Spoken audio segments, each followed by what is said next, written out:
Alors, bonjour, bienvenue à tous à notre 7e webinaire qui aujourd'hui va porter sur le rangement des outils de fabrication de l'acier. Bonjour Simon. Salut Francis, ça va bien? Ça va bien toi? Super bien. On est rendu habitués, toi et moi. Oui, c'est notre 6e à tous les deux.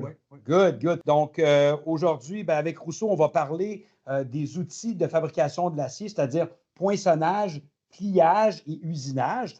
Le programme de la journée, ça va être une présentation sur laquelle on va vous donner 10 conseils, avantages, pourquoi utiliser Rousseau comme Epedlex pour aménager votre usine de fabrication de l'acier. On va avoir aussi après un petit 3 minutes, 4 minutes, une petite présentation avec quelques photos un peu plus techniques et par la fin, des périodes de questions. Donc, et aussi, bien, s'il y a des gens qui ont des suggestions pour un prochain webinaire, on sera à l'écoute pour tout ça. Alors, on va commencer, Simon, avec toi. Alors, quel serait pour toi le premier conseil que tu pourrais nous donner?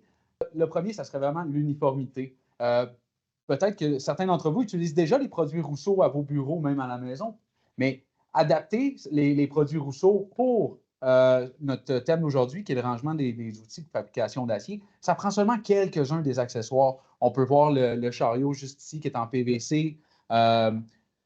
Donc, ça, par exemple, on pourrait rajouter des montants sur un cabinet air mobile déjà existant avec le chariot qu'on va voir qui est vraiment utilisable dans plusieurs sauces différentes. Alors, il manque seulement quelques divers produits, quelques accessoires pour faire un ensemble complet afin d'accueillir les produits, que ce soit poinçonnage, usinage et pliage. Absolument. C'était le premier conseil. Good. Alors, moi, pour le deuxième, c'est quelque chose que j'ai constaté souvent lorsque j'étais sur la route, plus il y a quelques années. Puis, on remarquait que beaucoup de nos clients avaient déjà les produits Rousseau, mais ils utilisaient des fois ou fabriquaient eux-mêmes des solutions un peu maison. Bien évidemment, vous avez l'équipement nécessaire et tout l'outillage et l'expertise pour être en mesure de fabriquer plusieurs types de supports. Mais on se rend compte qu'en faisant ça, c'est pas juste une question de coût, mais pendant que vos employés et que vos machines sont utilisées pour fabriquer ça, c'est peut-être des projets qui représentent votre industrie qui sont mis de côté. Donc, c'est peut-être un piège des fois, vous dites, je vais me les fabriquer moi-même. Donc, le fait d'aller chercher cette uniformité-là avec Rousseau et d'avoir la possibilité de l'interchangeabilité, là, je suis en train de sauter dans une telle chose, reste un avantage. Donc, c'est peut-être un piège de faire attention. On va les faire nous-mêmes. Il y a peut-être des coûts plus intéressants à faire affaire avec nous puis d'acheter un produit déjà conçu. C'est un excellent point parce que moi aussi, j'en vois énormément. Puis les gens, ils pensent que c'est facile, comme tu disais. Mais je pense que la seule variable que vous connaissez quand on entreprend un projet comme ça, c'est la date de début. Le reste, le coût, tout ça, il y a tellement d'impondérables qui peut arriver. Alors que travailler avec Pedlex et les produits Rousseau, mais vous connaissez le prix, la date de livraison, et ces deux-là ne changeront pas. Et d'ailleurs, nos délais sont plus qu'excellents actuellement pour du sur-mesure. Donc, n'hésitez pas à communiquer l'équipe de Pedlex pour en connaître davantage par rapport à nos délais et plus encore. Mais c'est ce qui m'amène aussi à mon troisième point, si tu le permets. Donc, la robustesse, on en a parlé souvent, les tiroirs air ont une capacité de 400 livres de capacité, chacun d'entre eux. Et ce n'est pas 400 livres une fois. C'est 400 livres qu'on a testé avec l'Université Laval, plus que 17 000 cycles d'une rotation à 400 livres et 130 000 cycles à 200 livres de capacité. C'est l'équivalent d'ouvrir 10 fois par jour pendant 30 ans. Donc, c'est vraiment du robuste. C'est pourquoi on l'appelle le tiroir air. Mais on a développé un nouveau cabinet qui est le Vertical Tool Zone pour ce qui est du rangement au niveau de l'outillage. Donc, on l'a à notre gauche juste ici. Donc, c'est un cabinet qu'on a développé autour de 2003. On l'a lancé au salon INTS à Chicago et c'était vraiment unanime la réception du grand public. Même que d'ailleurs, des salons, on le sait, des fois, c'est des planchers qui ne sont pas très évidents ou moins industriels. C'était le bon vieux Swiss Track qu'on avait et ça roulait super bien. Pourquoi? Il y a 2 roues en avant. Et tout ça, ça permet 1000 livres de capacité, chacun des tiroirs. Donc, c'est extrêmement robuste. Et on a même mis 2 fourches sur le côté pour permettre de le déplacer rapidement parce que les besoins évoluent. On le voit dans toutes les usines, même la nôtre, on fait des jeux de dominos des fois pour augmenter le flux de production, mais on a permis justement 2 fourches de livres pour le déplacer rapidement. Alors, c'est un très bon point. Oui. Puis, je pense que on rebondit bien avec le prochain point qui est le point 4, qui est la garantie à vie. Donc, Simon va nous montrer un petit peu un des éléments, donc tous les mécanismes de roulement que Rousseau offre dans ses diverses gammes, que ce soit dans le tiroir R ou bien dans le VTZ ou même dans l'R2V qu'on ne voit pas mais qui est là. C'est vraiment Rousseau qui fabrique entièrement les composantes, donc qui contrôle la qualité. Puis on est en mesure d'offrir une garantie à vie sur le mécanisme de roulement, sur tous nos mécanismes de roulement chez Rousseau. Donc ça, je pense que c'est un point qui est vraiment important. Donc, c'est un produit qui va être fiable.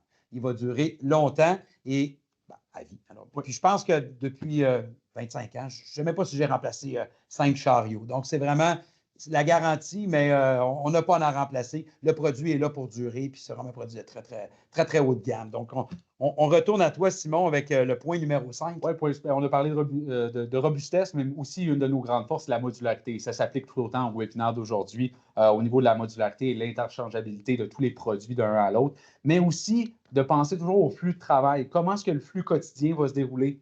Peut-être que vos grandes salles, au niveau de la possibilité de ranger beaucoup de stock, est peut-être plus loin que les machines utilisées au quotidien. Alors, on peut mettre des étagères avec des chariots de ce type-là pour les ranger, peut-être même barrer et tout ça. Puis, le matin, on peut prendre quelques-uns de ces chariots-là pour l'apporter, soit avec un multitech ou encore une fois le cabinet air robuste sur roulette pour l'apporter juste à côté de votre machine. Donc ça va vous réduire les temps de setup, les temps de déplacement. Et quand on réduit ces deux choses-là, qu'est-ce qu'on gagne? Mais c'est du temps de productivité de machine, donc la valeur ajoutée et de la satisfaction au niveau de vos clients. Donc, c'est des choses à considérer en tout temps, à mon sens. Absolument. Puis je rebondis encore sur quelque chose qui fait qui est dans la même ordre d'idée, l'ergonomie. Je pense que c'est un terme qu'on peut mâcher beaucoup, mais l'ergonomie, pourquoi? Bien, on a une table qui s'appelle maintenant l'Elevatec. Donc, c'est vraiment une table qui est ajustable, qu'on peut vraiment mettre à la hauteur du travailleur, soit par sa grandeur ou bien par ce qu'il fait comme tâche. Donc, si on travaille sur une pièce plus haute, on est un petit peu plus haut, on peut venir abaisser. Donc, l'ergonomie pour tout préparer les outils pour venir les insérer dans l'équipement. Donc, on peut utiliser cette table Elevatec-là qu'on va mettre à notre hauteur. Puis, on revient toujours aussi sur le multitech. C'est vraiment un chariot qui est hyper léger, flexible, qu'on peut concevoir puis qu'on peut vraiment adapter à nos besoins. Donc, on va vraiment aller chercher cette ergonomie de travail-là aussi également. Donc, pour moi, l'ergonomie, c'est définitivement un point qui était le point numéro 6, donc qui n'est pas un point négligé. Et puis, c'est un petit peu dans tout ce qu'on fait avec Rousseau. On parlait de plusieurs types de tiroirs, donc on va mettre les tiroirs avec les pièces les plus utilisées dans le haut, ceux dans le bas. Donc, le volet ergonomie, c'est quelque chose qui est omniprésent dans nous lorsqu'on fait du design puis de la conception de systèmes. Exact. Je suis content que tu parles aussi notamment du multitech et de l'Elevatec. C'était nos thèmes numéro 1 et 2 de nos premiers webinaires il y a un petit peu plus qu'un an.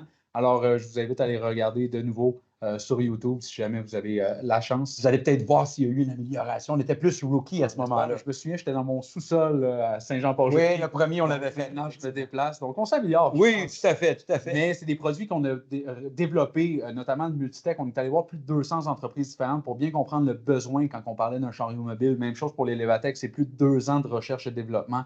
Alors, ce n'est pas des produits travaillés à la va-vite en jobber, c'est des produits qui ont été réfléchis et adaptés le plus possible pour vous au bureau.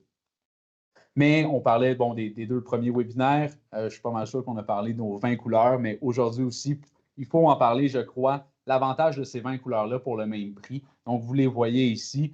Chacun des tiroirs pourra avoir sa propre couleur pour le même prix. Je me répète, mais c'est un point important. Ça pourrait vous faire créer des codes de couleurs à la maison, des codes que ce soit pour les outils impériaux en couleur jaune, les outils métriques en vert ou peu importe, les outils de sécurité dans le rouge. On voit toutes sortes. Par exemple, chez Rousseau, tu l'as vu la semaine dernière, Oui. chacune de nos machines a une couleur différente, mais chacun des caissons a une couleur différente pour être associé à la machine. Donc, c'est facile pour nous de savoir le caisson est manquant, il est où. Si jamais j'ai un caisson vert qui doit aller avoir ma plieuse verte qui est rendue à la soudure, bien, rapidement, je peux voir qu'il y a un petit problème au niveau de ma répartition. Puis si on rebondit sur ces fameuses couleurs-là, qui n'a rien à voir avec le webinaire d'aujourd'hui, mais si on est dans un département de maintenance, par exemple, où on pourrait avoir tous les tiroirs rouges, ce qui est électrique, puis les tiroirs bleus qui sont la plomberie. Donc, cette logique des couleurs-là peut être appliquée dans d'autres choses que juste les outils de coupe. Exact. Ça augmente, comme on dit, le flux de travail aussi. Donc, quand on cherche quelque chose, on ne rajoute pas de valeur. On n'a même pas parlé des capes de plastique jaune, bleu et noir qui sont standards, mais voilà.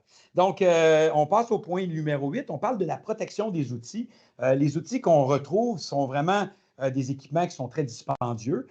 L'équipement, c'est-à-dire la machine, on parle d'investissement de plusieurs centaines de milliers de dollars dans plusieurs cas, voire des millions pour des plus grosses machines. Mais tous ces outils-là ont une grande valeur. Donc, on veut qu'elles soient entreposées de façon sécuritaire. Puis, on veut surtout les protéger. Tout ce qui est les outils de coupe, bien, tous ces éléments-là, ça a été imprimé au 3D, ça sera un petit peu plus pesant. Bien, il faut vraiment protéger ces surfaces-là. Donc, le support est vraiment en PVC, les surfaces, soit de l'aluminium pour s'assurer que ces pièces-là sont protégées, qu'elles ne tombent pas à terre, qu'ils soient à leur place, qu'on puisse les retrouver facilement, les identifier, mais évidemment, bien, protéger vos investissements. Donc, le point numéro 8, c'est vraiment la protection des outils et la protection de vos investissements au niveau des équipements. C'est très important, mais je pense qu'il est encore plus important, le point numéro 9, protéger les gens qui travaillent autour de ces outils-là. Donc, la sécurité au travail, on en parle souvent avec les produits Rousseau, vous allez avoir l'opportunité de développer un environnement sécuritaire avec les conseils, encore une fois, d'un spécialiste PEDLEX. Que ce soit les serrures conventionnelles avec des clés, chacune de ces clés, même pour chaque tiroir, pour avoir sa serrure différente, qui permettent de donner de l'accès à des gens différents. Ou aussi, on a les serrures électroniques avec des combinaisons, même la serrure intelligente, notre L100 qu'on a sorti il y a pas loin de 2 ans, qui fonctionne avec le téléphone intelligent ou les technologies NFC. On peut garder une historique aussi de qui a ouvert quel cabinet et à quelle heure, permettant de repérer les outils si jamais ils sont manquants. On a aussi des systèmes de moraillons. On peut même mettre 2 serrures. On travaille beaucoup avec la défense chez Rousseau, donc on a développé des systèmes de rangement qui nous permettent d'avoir 2 serrures, puisque c'est essentiel pour ranger des armes, par exemple. Mais c'est des choses qu'on a développées là dans un marché. On peut les appliquer dans un autre facilement. C'est déjà disponible. Et aussi, il faut que je mentionne le système 1 à la fois qui est très sécuritaire. On parle de 400 livres, c'est bien beau, mais imaginez 6 tiroirs ouverts à 400 livres. C'est presque 2500 livres d'ouverts vers l'utilisateur. C'est important d'avoir un système 1 à la fois pour éviter le contrebalancement et de perdre un équipier pour peut-être potentiellement longtemps.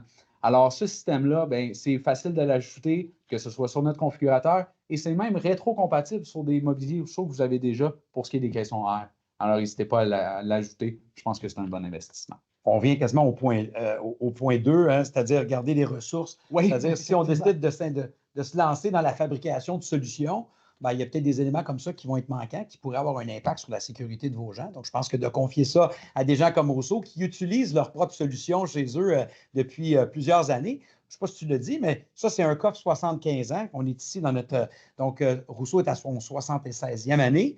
Donc, l'an passé, on a fabriqué à peu près 75 coffres, si je m'abuse, de 3 couleurs différentes avec des caractéristiques uniques, des poignées noires, des roues noires qui sont juste disponibles sur ces unités-là.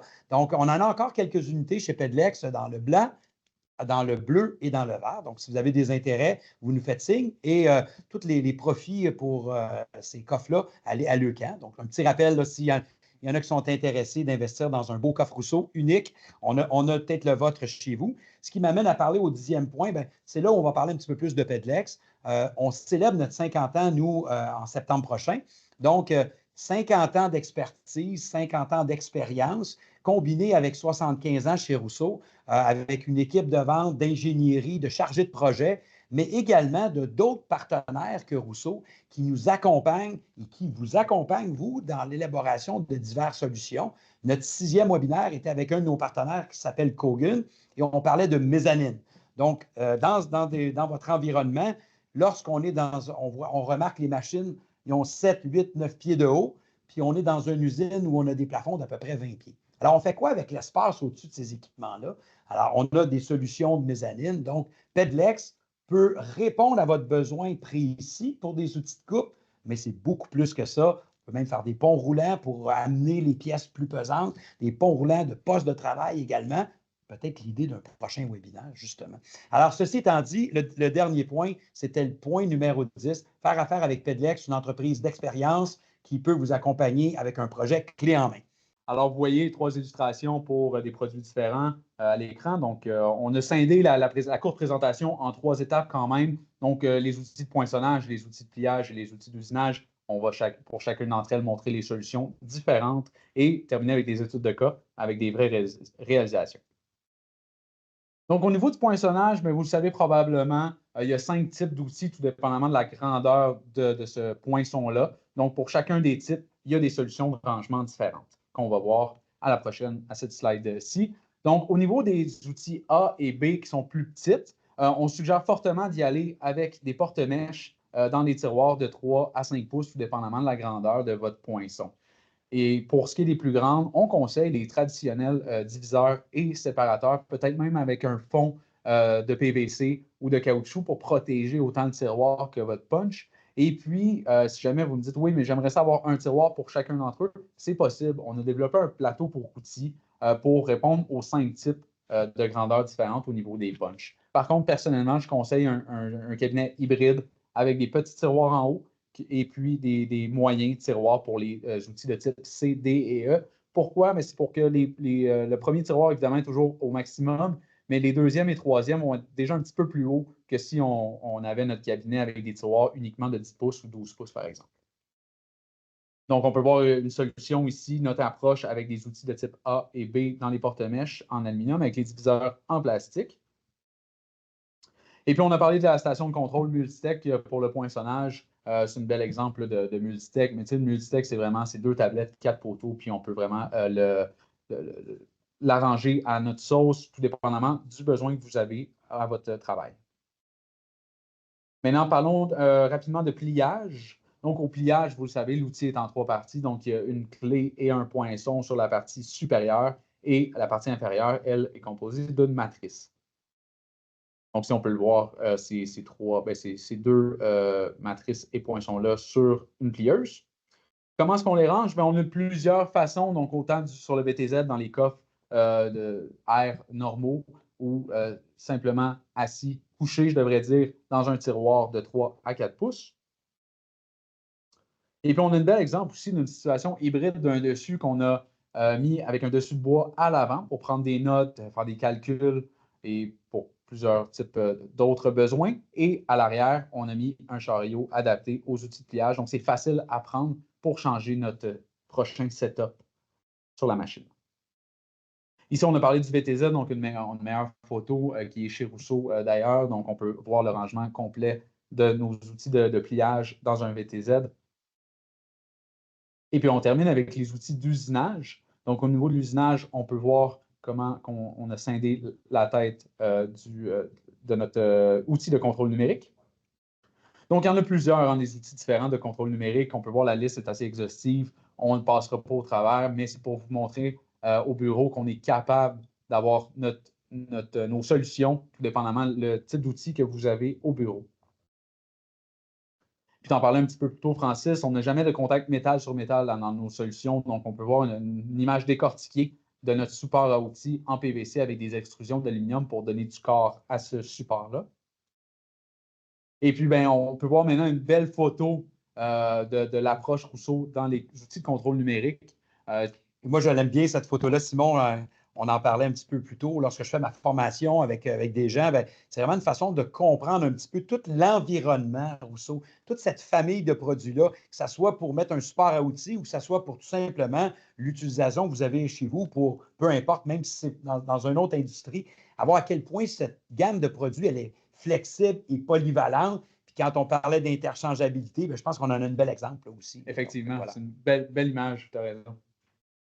Et puis, pour revenir une dernière fois sur le Multitech, maintenant, ce Multitech-là est vraiment adapté pour les outils au niveau de l'usinage, avec des montants sur la partie arrière qui montent, puis on peut mettre nos outils de contrôle numérique sur le dessus.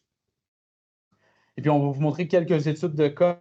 Donc, il y a des clients qui ont bien voulu nous laisser l'autorisation de montrer des photos. Donc, ici, on se rend rapidement à Terre-Neuve. On peut voir déjà les nouveaux montants qu'on a développés l'année dernière avec les supports d'outils numériques juste à côté d'une tour CNC. Voir une différente application, toujours chez le même client. Même chose vraiment à côté de la machine. Et puis ici, on a à droite le chariot Multitech, je pense qu'on en a parlé souvent, et aussi notre standalone station, donc notre station autoportante. Là, on aurait dû en apporter une du showroom pour la montrer. On n'y a pas pensé. Oui, donc c'est ça. Ces 2 produits-là peuvent vraiment être déplacés juste à côté d'une tour de contrôle numérique, encore une fois. Et puis, on a une autre application de structure autoportante, celle-ci plus basse, avec une huche Texone, même que la huche Texone est munie de panneaux 5S. Donc, on peut accrocher ce support à outils dans ces panneaux-là, fermer la porte, donc on évite toute poussière et vol ou peu importe les intempéries qui peuvent arriver dans une usine. Et puis ici, on a un caisson très commun. On parlait, c'était notre premier conseil d'uniformité. Donc, si vous utilisez déjà les caissons, c'est juste à l'intérieur, on a modifié des tiroirs pour avoir les outils de pliage. Et puis maintenant, un autre type de produit Rousseau, qui est nos postes de travail avec un tiroir sur roulette, un beau dessus et les mêmes montants qu'on a vus précédemment, mais qui sont sur un poste de travail mobile. Aussi, je peux rajouter, ben, Rousseau, ça fait 76 ans qu'on existe, comme tu le disais, mais on transforme plus de 30 millions de livres d'acier annuellement. Donc, on est quand même des bons utilisateurs d'acier. Alors, tous ces produits-là, on a commencé à les développer à la maison pour nos besoins, puis on s'est dit, ben, pourquoi pas les offrir au grand public aussi, avec déjà des solutions de rangement qu'on Je peux témoigner parce qu'il y a plein de nouvelles choses qui s'en viennent chez Rousseau. Donc, bien évidemment que cette gamme de produits-là que j'ai commencé à distribuer à peu près une quarantaine d'années chez Pedlex, puis j'ai vu toute l'évolution de l'entreprise avec toutes les nouvelles solutions. Donc, je ne peux qu'imaginer quelles seront les solutions qui seront proposées dans 5 puis dans 10 ans d'ici. Donc, dans un premier temps, je vous remercie d'avoir participé à notre webinaire aujourd'hui. Suivez-nous parce qu'il y aura un prochain webinaire qui sera vers la fin de l'été, début de l'automne. Quel sera le sujet? Vous avez des suggestions? Écrivez-nous, envoyez-nous vos suggestions. Puis, on vous revoit très bientôt. Bon été à tous. Merci. Bon été. Merci.